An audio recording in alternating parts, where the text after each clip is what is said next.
Bonsoir, bienvenue à 1 heure sur Terre. Ce soir à l'émission. Mais d'abord, imaginez une ville comme Montréal où 1100 trains entrent en gare chaque jour et s'interconnectent avec le métro et les autobus. À Berlin, les 3/4 de la population se déplacent grâce au transport public. Au cœur de cette ville visionnaire, une entreprise canadienne, Bombardier, prépare l'avenir des transports ferroviaires. À l'heure actuelle, on travaille sur plus de 400 projets pour peut-être une centaine de villes différentes sur la planète. Mais il y a une région du monde qui résiste aux offensives de charme de Bombardier, l'Amérique. Je trouve qu'il n'y a pas assez de services pour le prix qu'on paye.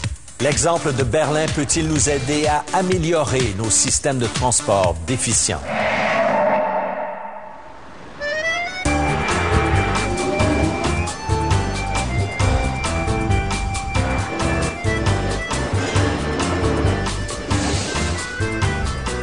Un dimanche à Berlin, un vieux train à vapeur entre en gare. Il revient d'une balade de plusieurs heures dans la campagne environnante. Une excursion de rêve pour les nostalgiques du chemin de fer. Au même moment, dans un salon attenant à la gare, des associations de modélistes ferroviaires s'adonnent à leur passe-temps favori, les trains miniatures. Une passion à laquelle ils consacrent leur vie et qu'ils se transmettent de génération en génération. Bienvenue en Allemagne, le pays de l'obsession ferroviaire, des horaires béton et de la vitesse sur roue. Berlin est la place pour le transport en commun.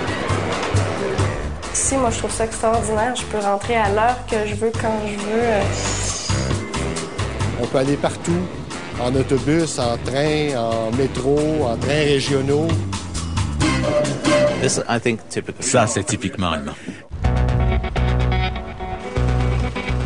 Et s'il y a un endroit qui est la marque de commerce de Berlin dans le domaine des transports en commun, c'est cet édifice majestueux, en plein cœur de la ville.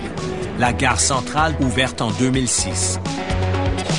La plus grosse gare intermodale d'Europe, où les TGV, les trains de banlieue, le métro, le réseau d'autobus et même les vélos s'interconnectent.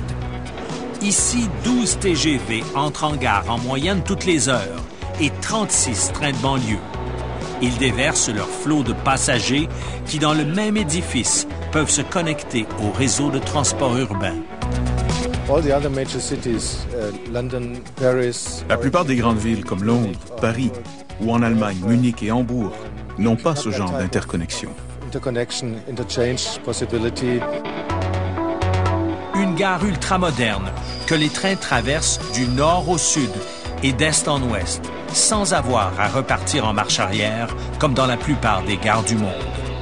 Une réalisation étonnante dans un pays pourtant mieux connu pour avoir construit les premières autoroutes et pour ses voitures ultra-performantes. L'urbaniste Tilman Braher a conseillé la compagnie de transport de Berlin durant le processus qui a mené à la construction de la gare centrale. On a eu la chance de pouvoir intégrer un projet de gare dans le processus de planification de la ville juste après la réunification des deux Berlins.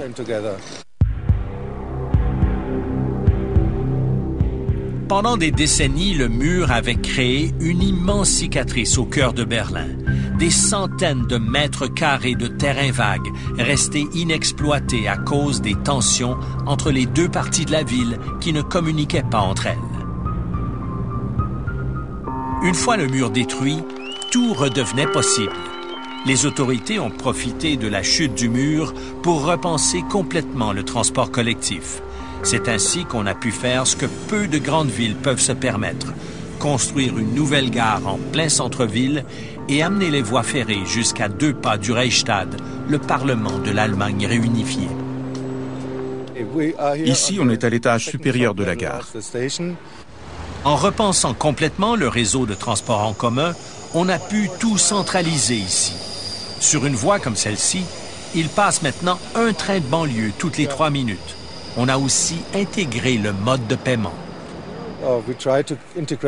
On essaie d'intégrer le système de billetterie pour que les usagers n'aient pas à sortir entre 2 trains pour s'acheter un billet. On veut faciliter l'interconnexion entre les modes de transport.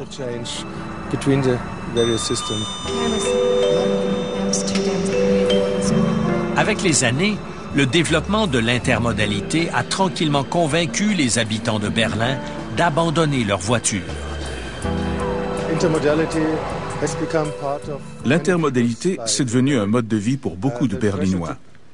L'attrait de la voiture est beaucoup moins fort que dans d'autres villes parce que les gens savent comment se déplacer sans leur automobile.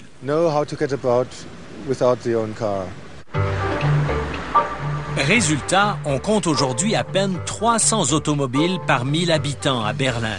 À Montréal, c'est presque le double. 75% des Berlinois utilisent quotidiennement les transports en commun ou leur vélo pour se déplacer. À Montréal, c'est l'inverse.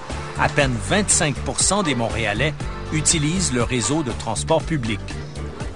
Et pour ceux qui auraient absolument le goût d'une automobile à Berlin, les planificateurs ont pensé à eux aussi. Avec la carte à puce d'abonnés de la Deutsche Bahn, la compagnie nationale des chemins de fer, on peut avoir accès à une sorte de communauto dans les gares. So this is the car. This is a car. You can use it with the same ticket as the trains. You just take your ticket, hold it in front of the car, and if you are registered, the car gets... And the door opens automatically? The door opens automatically and you find the key inside and can just drive through it. And so this service is done by the rail company. So it's a real intermodal concept. Yes, and we have it at all the major stations in Germany now, about 100 stations, and it works pretty well. Mais il y a des promoteurs du transport en commun qui considèrent la voiture tout simplement comme un adversaire à combattre. C'est le cas de Klaus Waslak de la BVG, la compagnie de transport public de Berlin. On est en compétition avec la voiture. On doit offrir le même confort, la même vitesse et la même efficacité. Et ici à Berlin, les automobilistes ont des conditions exceptionnelles, des rues larges et beaucoup de stationnement.